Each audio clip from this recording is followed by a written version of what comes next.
कि मेरे ऊपर आरोप लगाया गया है इस बहस में, और बार बार ये आरोप दोहराया गया है कि मैं अपने वक्तव्य बदलता रहता हूं, मैं आज कुछ कहता हूं, कल कुछ कहता हूं और परसों कुछ और कहूंगा।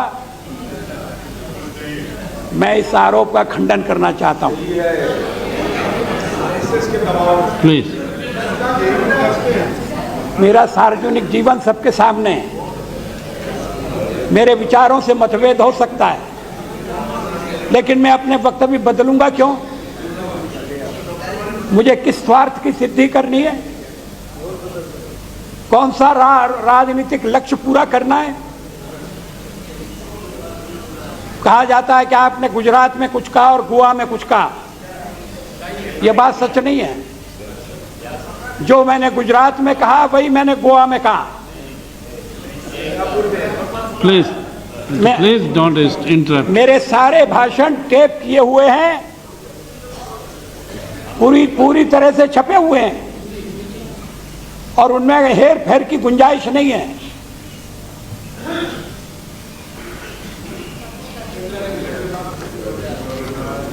जो मैंने कहा वो मैं उद्धृत करना चाहता हूं।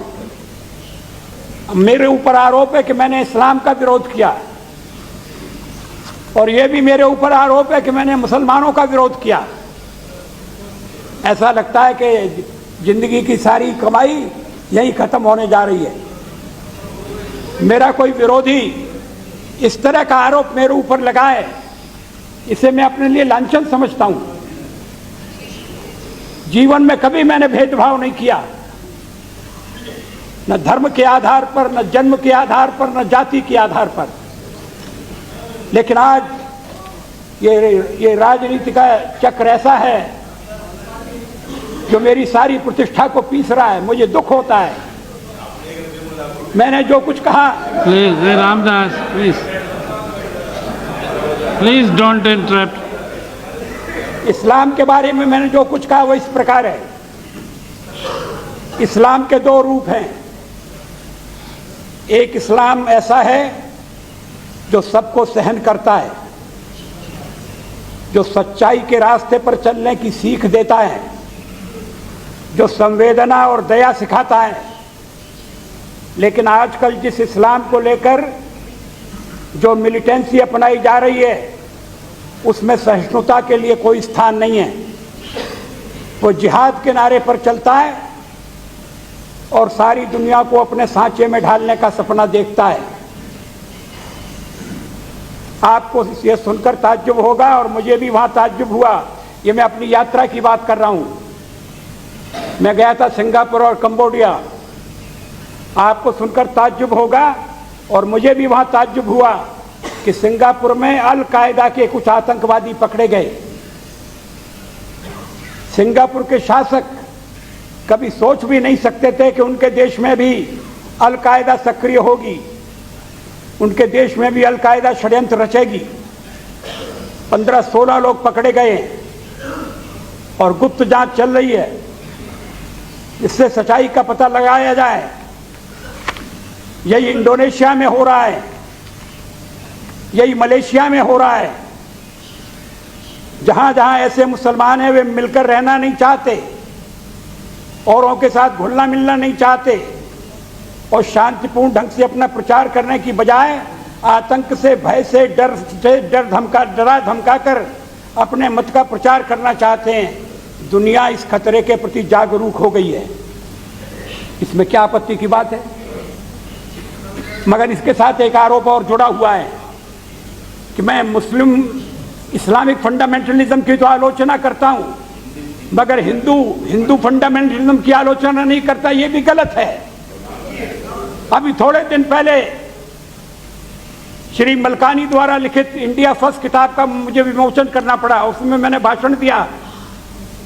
वो किताब में हिंदुत्व का गुणगान है, मगर मैंने कहा कि हिंदुत्व उदार होना चाहिए, उदात्त होना चाहिए।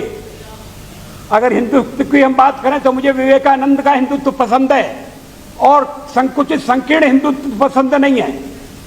और इसके मेरे कुछ साथियों ने इसको बुरा माना। उनकी राय अलग हो सकती है, लेकिन मैं चूका नहीं आलोचना करने से। और जब कभी कसौटी का वक्त आया है, मैंने ऐसा कदम उठाया है जो इस बात को सिद्ध करे कि देश को एक उदार रास्ते पर जाना है, सामंजस्य के रास्ते पर जाना है, समन्वय के रास्ते पर जाना है। यही भारतीय संस्कृति का संदेश है। लेकिन आज मेरी छवि को बिगाड़ने के लिए ये आरोप लगाए जा रहे हैं। एक दिन में ये एक भाषण ने जैसे मुझे समाप्त कर दिया। एक आरोप मानो मेरे लिए ऐसा जहर बन गया जिसका कोई अंत नहीं दिखाई देता। अध्यक्ष महोदय, मैंने एक विषय का उल्लेख किया है, दूसरा विषय है आज के भाषण में मैं कह रहा हूं आज के भाषण में, आप कह रहे हैं कल के भाषण में।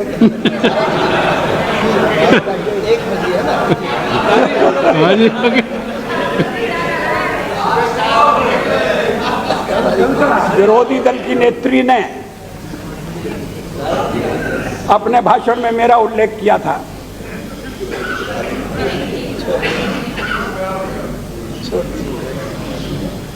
उन्होंने अपील मुझसे की है कि मैं दलबंदी से ऊपर उठूं और देश के व्यापक हितों का विचार करूं। मैं उनके विचारों की कद्र करता हूं। दलबंदी से हम सबको ऊपर उठना है। और मैंने गुजरात में जो कुछ देखा है, सुना है और अनुभव किया है, उससे मुझे भविष्य के बारे में बड़ी आशंका पैदा होती है। अगर हम मिलकर जो नया जहर पैदा हो रहा है, उन्माद, उसे मैं पागलपन का नाम दूंगा। मैं नहीं जानता जो कथाएं प्रचलित हो रही हैं वो कहां तक सच हैं, मगर जिस तरह की जातियों के समाचार मिल रहे हैं, नारियों के साथ अपमान की जिस तरह से घटनाओं की चर्चा हो रही है, उससे कभी कभी ऐसा लगता है क्या समाज का स्वरूप बदल गया है। दंगा एक चीज है, कटुता और कट्टरता भी मैं समझ सकता हूं, मगर मनुष्य का इतना गिरना कि बलात्कार हो और बलात्कार करने वाले को लज्जा न हो, शर्म से उसका सर झुक न जाए और समाज उसके लिए कठोर शब्दों का प्रयोग न करे या अपनी भावनाओं को प्रकट न करे, तो समझना चाहिए कि ऐसा रोग लग गया है, इसका अगर हमने इलाज नहीं किया तो वो हमारी सारी सभ्यता और संस्कृति को खा जाएगा। ये एक नया संकट है। ये तो हिंदू समाज ने आपके ही पाठ हैं जो पढ़े हैं और अब उनको व्यवहार में ला रहे हैं। जो आचरण हो रहे हैं वो निंदनीय है।